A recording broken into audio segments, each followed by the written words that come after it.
I think that he got very testy when he was questioned about, what about people on benefits? What about the lowest working, the working poor, as they're now called?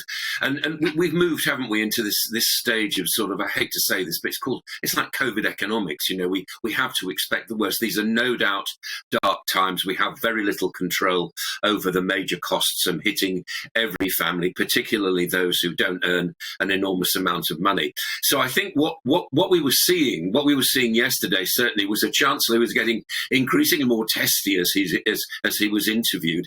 And the fact of the matter is that, for most people, what was announced in this spring statement doesn't even touch the sides. I mean, yes, if you look at the big figures, this £5 billion cut in fuel duty, well, it sounds good, doesn't it? £5 billion.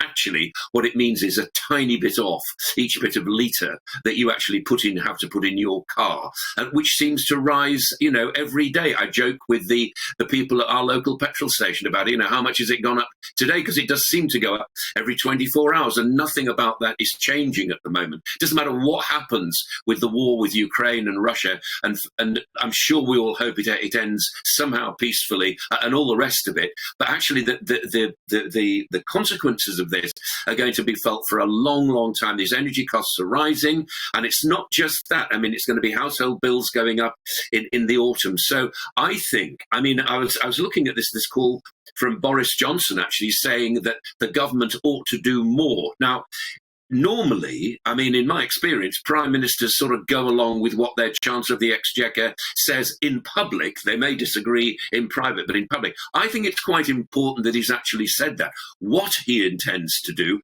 how on earth you actually square the circle of the bills coming in, plus, and you've got to remember, it's not that long since we were looking at £400 billion spent on trying to ease the effects of the pandemic. All that builds up to very, very dark times, very, very difficult times for the Chancellor. So to answer your question in rather a long way roundabout, Steve, no, he did not. He did not help many of those people who don't have huge incomes.